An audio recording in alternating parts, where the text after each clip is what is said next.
Jalan pagi melatih tulang ya, supaya nggak nyeri-nyeri.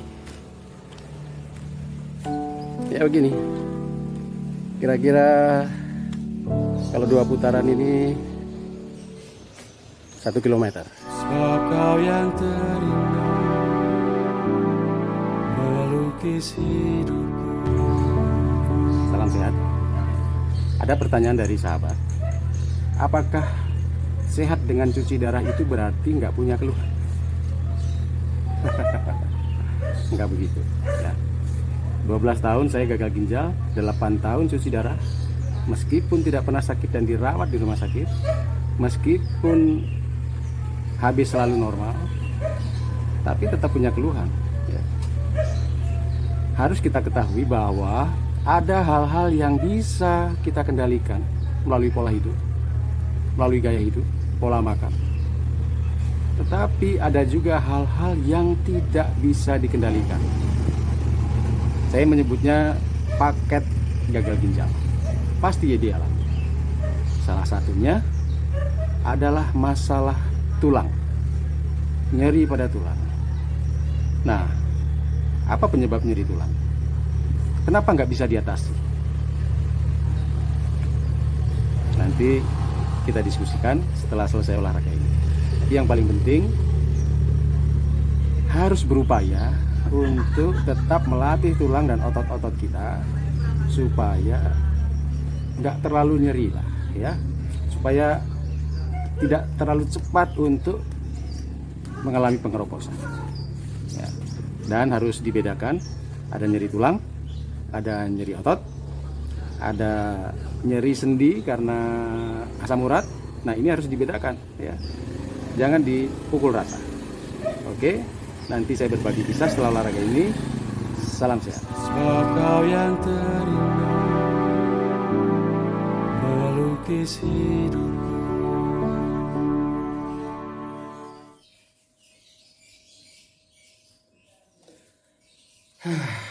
Lumayan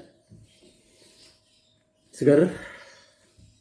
Saya olahraga dari jam 9 sampai jam 11 pagi. Mandi, ramas, segar. Rasa nyeri yang mendera di kaki, persendian, punggung lumayan berkurang ya. Sejak kapan nyeri itu datang? Apakah setelah HD bertahun-tahun? Atau sejak awal HD? Pengalaman yang saya alami, nyeri-nyeri otot, sakit, tulang, sendi, itu saya rasakan bahkan sebelum cuci darah. Sejak vonis gagal ginjal dan menjalani terapi konservatif. Badan rasanya sudah pegel-pegel, lemah, nyeri gitu. Tapi memang harus dibedakan antara nyeri tulang atau nyeri sendi karena asam urat ya, atau otot-ototnya yang nyeri. Penyebabnya bisa berbeda-beda ya. Tetapi bersamaan dengan waktu, pasien gagal ginjal memang akan mengalami masalah nyeri tulang atau masalah pengeroposan tulang. Bersamaan dengan waktu, pasien gagal ginjal pasti akan sulit berjalan, sakit, bahkan tulangnya mudah patah. Selain mudah patah, bahkan harus menggunakan kursi roda untuk aktivitas. Itu suatu kondisi yang tidak bisa ditolak oleh pasien gagal ginjal. Saya sering menyebutnya sebagai paket gagal ginjal. Paket yang akan diterima cepat atau lambat. Nah, bisa diatasi nggak? Teorinya bisa.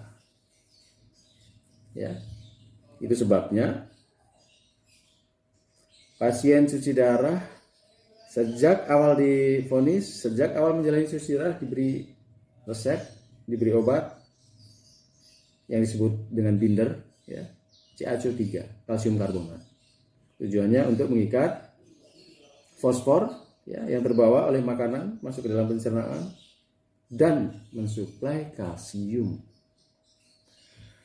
Kenapa harus disuplai? Jadi pada beberapa episode yang lalu saya agak lupa. Salah satu fungsi ginjal adalah memproduksi hormon-hormon penting. Yang antara lain vitamin D aktif. Karena ginjal tidak memproduksi vitamin D aktif ini, maka semua kalsium yang dimakan masuk melalui makanan ke dalam pencernaan tidak bisa diserap oleh darah dan dimanfaatkan oleh tubuh kita.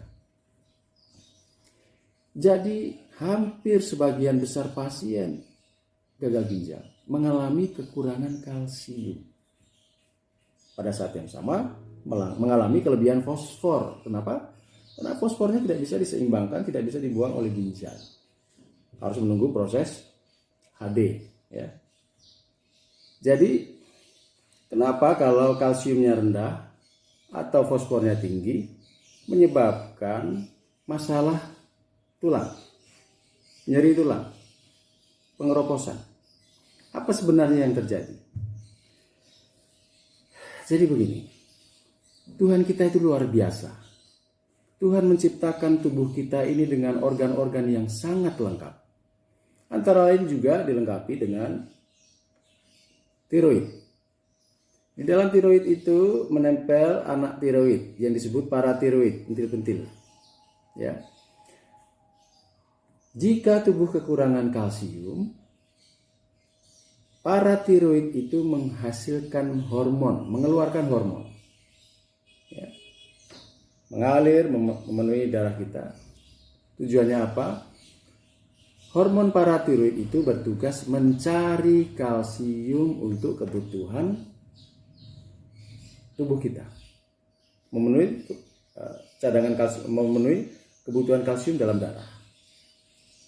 Dari mana hormon itu mendapatkan kalsium? Hormon paratiroid itu bekerja mengambil kalsium dari tulang kita. Seperti Pac-Man dia. Mengambil kalsium. Terus-menerus diambil, lama-lama kepadatan tulang kita berkurang. Keropos. Pada saat yang sama, tubuh kita tidak bisa menyerap kalsium dari makanan maupun minuman. Jadi terus-menerus digerogoti oleh hormon paratiroid ini. Itu sebabnya para pasien gagal ginjal yang sudah lama, sudah menaun, ya, di atas 5 tahun, biasanya hormon paratiroid ini sudah tinggi 1.500 bahkan 3.000 atau lebih. Semakin tinggi hormon paratiroid, semakin tinggi kerusakan tulang. Sialnya, hormon paratiroid ini tidak mudah diatasi pada saat dia sudah mulai aktif. Nggak mudah. Dulu ada obatnya, ada terapi, ya. Sekarang obatnya sudah menghilang, harus impor dan mahal. 99% pasien cuci darah tidak akan sanggup membeli obat itu. Apa yang harus digunakan terus untuk menurunkan PTH, hormon paratiroid, untuk terapi. Karena hormon paratiroid ini seperti halnya asam urat, ya, setelah diobatin, berhenti obatnya naik lagi. Setelah diobatin, turun paratiroidnya, berhenti obatnya naik lagi. Padahal obatnya mahal sekali. Itu sebabnya banyak dokter juga tidak menyarankan pengobatan paratiroid ini kecuali sudah mengalami masalah yang sangat serius yang harus diobati, jika tidak bisa berbahaya, baru dilakukan terapi. Tapi selama masih nyeri tulang gitu ya. Nah, sialnya bagi pasien gagal ginjal di Indonesia, masalah kekacauan kalsium, fosfor, masalah tulang tidak menjadi perhatian serius di kalangan perhadean. Di dunia perhadean, ya, persilatan HD. Bahkan di kalangan para petugas medis. Dari zaman nenek moyang sampai hari ini yang menjadi fokus selalu kalium. Bukan kalsium, kalium. Jadi kalau ada pasien sakit, sesek, apalagi masuk ICU, yang dituduh kalium. Padahal saya ingin mengatakan, ya, terutama untuk pasien yang sudah lama cuci darah, dia tidak akan terbunuh oleh kalium. Kalium itu nggak bahaya sama sekali untuk pasien yang sudah lama cuci darah. Kalium itu mudah dicuci, mudah terbuang. Informasinya, ya, karena saya juga nggak melakukan uji, ya, dengan tes lab atau apa. Olahraga, berkeringat, itu juga melarutkan elektrolit, termasuk di dalamnya kalium. Atau kalau takut-takut banget, ya ambil Kalitake. Beli 20 ribuan lah itu di apotek, murah, ya. Itu binder pengikat kalium, kalium, ya. Diikat, dibuang lewat BAB. Jadi nggak terlalu berbahaya, tapi kalsium ini berbahaya. Meskipun kalsium darah kita sudah tinggi, ya, tetapi hormon paratiroid itu juga sudah tinggi di dalam darah kita. Dia tetap bekerja, tetap mengambil kalium dari tulang. Akibatnya menumpuk tinggi sekali. Kalsium pasien HD menjadi tinggi sekali. Ini berbahaya. Kalsium yang tinggi dan paratiroid yang tinggi ini akan mengendap di dalam jaringan-jaringan tubuh kita. Dia bisa mengendap di jantung. Akibatnya jantungnya enggak lentur. Yang paling banyak dia akan mengendap di pembuluh darah. Terjadi pengapuran, ya. Pembuluh darahnya mudah pecah, tidak lentur. Sesak nafas bisa disebabkan oleh penyumbatan pembuluh darah yang dialami oleh pasien HD yang sudah menaun, biasanya bukan karena kolesterol, ya.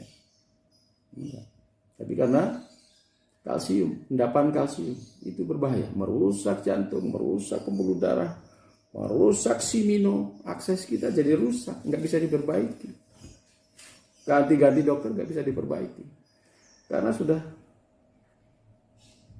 nggak lentur, pembuluh darahnya sudah rusak. Jadi kalsium dan fosfor ini sangat berbahaya pada jangka panjang. Kalau kita mau sehat untuk waktu yang lama, harus dikendalikan kadar kalsium dan fosfor. Harus rajin minum binder. Sialnya, banyak pasien kita tidak diresepkan binder CaSO3. Bahkan di unit-unit HD itu, yang saya dengar dari teman-teman, kebanyakan unit HD nggak ditanyain tuh minum binder apa enggak, bindernya diminum apa enggak. Edukasi cara minum bindernya pun jarang. Itu sebabnya banyak pasien HD menyangka binder CaCO3 kalos itu sebagai obat tulang. Menyangka itu vitamin tulang. Dan diminum 3 kali. Bukan itu. Nggak ada urusannya dia dengan vitamin atau obat tulang. Bukan sama sekali. Dia memang dimakan 3 kali, tapi bisa 2 kali. Binder itu hanya dimakan saat bersamaan dengan kita makan. Saat sarapan pagi, makan siang, atau makan malam. Kalau pagi kita lupa, waktu sarapan kita lupa nggak makan binder, ya sudah, nggak usah diminum. Nggak usah, aduh tadi lupa. Terus sedikit-sedikit cari CaCO3 diminum. Nggak ada gunanya. Tidak bermanfaat. Sebab kau yang terindah melukis hidupku. Jadi jangan salah ya. Makan binder itu memang 3 kali atau 2 kali terserah. Tergantung kita makan berapa kali sehari. Itu dimakan saat bersamaan dengan kita makan. Supaya apa? Supaya fosfor yang ada di dalam makanan itu di dalam pencernaan diikat oleh binder itu. Binder itu artinya mengikat, pengikat ya, diikat. Lalu dibuang melalui feses. Jadi, meskipun kalsium kita normal,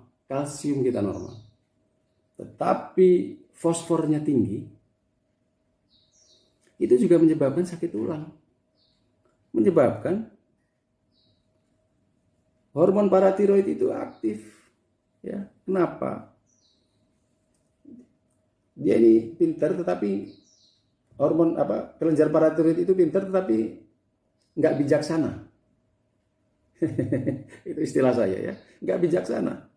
Meskipun kalsiumnya sudah normal, kalau fosfornya tinggi, dia menganggap, paratiroid itu menganggap kalsiumnya kurang nih, kurang naik, harus seimbang, ini sejoli ya, pasangan, jadi harus ditambah kalsium lagi, diaktif. Itu sebabnya fosfor kita juga nggak boleh tinggi. Karena kalau fosfor tinggi selain menyebabkan masalah dengan tulang, juga menyebabkan masalah-masalah kesehatan yang lain. Ya, itu sebabnya fosfor harus diikat oleh binder. Yang menjadi masalah adalah pasien gagal ginjal mendapat resep binder dari tahun pertama, ya saudara, sampai tahun ke-7. Bindernya sama, CaCO3, kalsium karbonat. Yang kalsiumnya tinggi. Sayang sekali. Ya. Padahal pemberian binder itu harus sesuai dengan kondisi seberapa tingkat kalsium dalam darah kita di satu sisi, dan seberapa tingkat fosfor dalam darah kita. Tapi kan pasien hari jarang melakukan cek kalsium dan fosfor. Jarang. Sering saya katakan, 1, ya karena tidak tahu. 2, karena dokter juga tidak menganjurkan. Bahkan yang saya dengar, ada dokter yang mengatakan, udahlah, ya memang begitu kalau gagal ginjal, ya akan sakit tulang. Yang penting menerima takdir. Menyedihkan ya. Pasien gagal ginjal sebaiknya cek lab kalsium dan fosfor sedikitnya 4 bulan sekali untuk mengetahui kadar fosfor darah kita dan kalsium. Dengan cara itu kita tahu kita membutuhkan binder apa, CaCO3 atau kalos atau binder yang lain. Kalau saya menggunakan Lenal AC, ya, kalsium asetat. Yang kalau CaCO3 itu kalsium karbonat, ini kalsium asetat. Beda dalam hal kemampuannya mengikat fosfor. Kenapa? Karena dia larut lebih cepat 10 kali dibanding kalsium karbonat di dalam pencernaan. Kemudian kadar kalsiumnya juga lebih rendah. Kalau kalsium kita tinggi, fosfor kita tinggi, kita membutuhkan binder yang lebih canggih, yang kemampuan mengikat fosfornya lebih kuat, tetapi tidak mengandung kalsium, zero kalsium, yaitu fosrenol misalnya, yang harganya mahal. Itu binder untuk terapi, bukan untuk rutin ya. Kalau binder rutin fosrenol bisa bangkrut, harganya sangat mahal, sangat mahal. Jadi masalah tulang pasti dialami oleh semua pasien gagal ginjal, bahkan meskipun sudah minum binder rutin. Apalagi yang nggak mengenal binder, yang nggak mengenal CaCO3. Ya harus tabah. Tetapi yang lebih berbahaya dari masalah kekacauan kalsium dan fosfor ini bukan semata-mata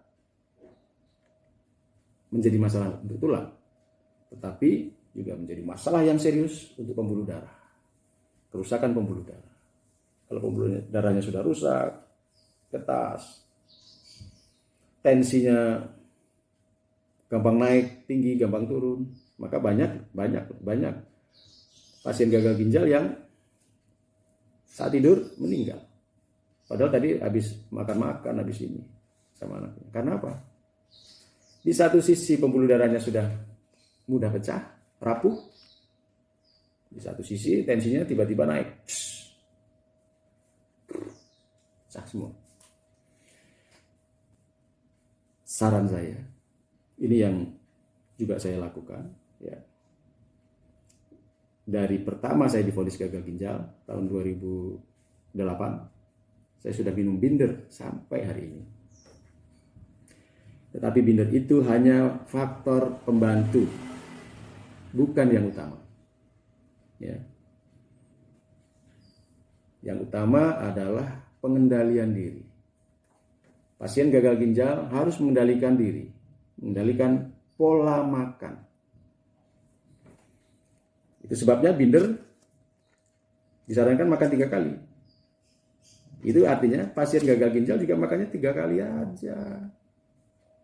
Sarapan pagi, makan siang, makan malam. Jangan nanti jam 10 ketemu mie ayam, makan mie ayam. Terus gaya-gayaan ya pakai binder dong, nggak bisa. Nanti kalsiumnya tinggi sekali nanti. Ya nambah kalsium terus. Habis makan siang nanti jam 3 ketemu bakso, makan bakso, nggak bisa. 3 kali.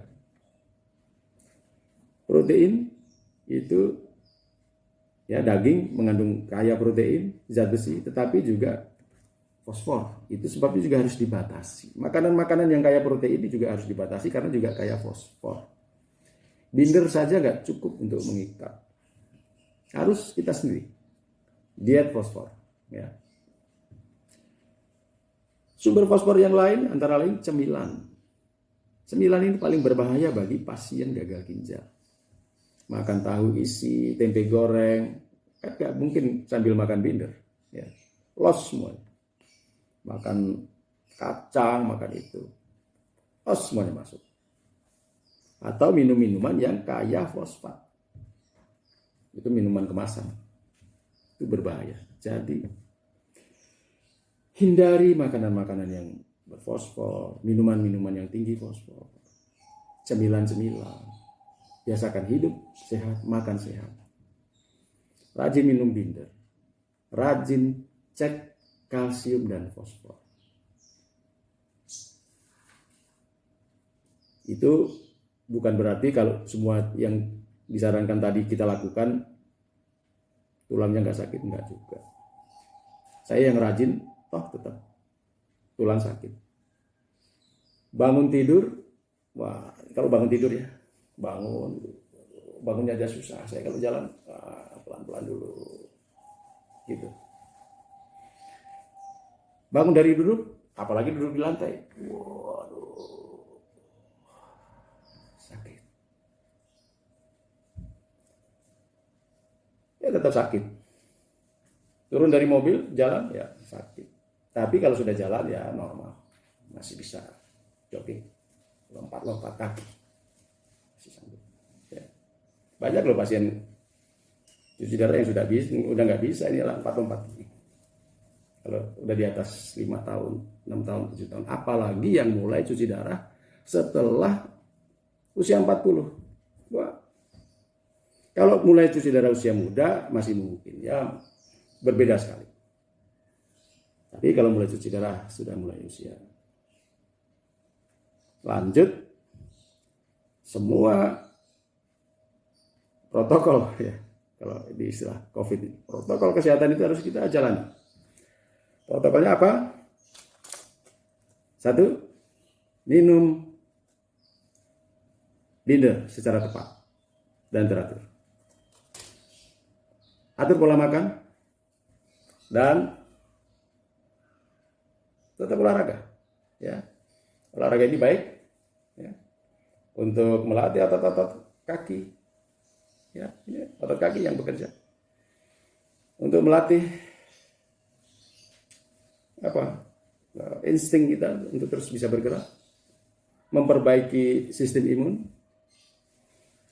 Pada episode yang lalu saya sebutkan merangsang produksi EPO oleh hati, ya banyak.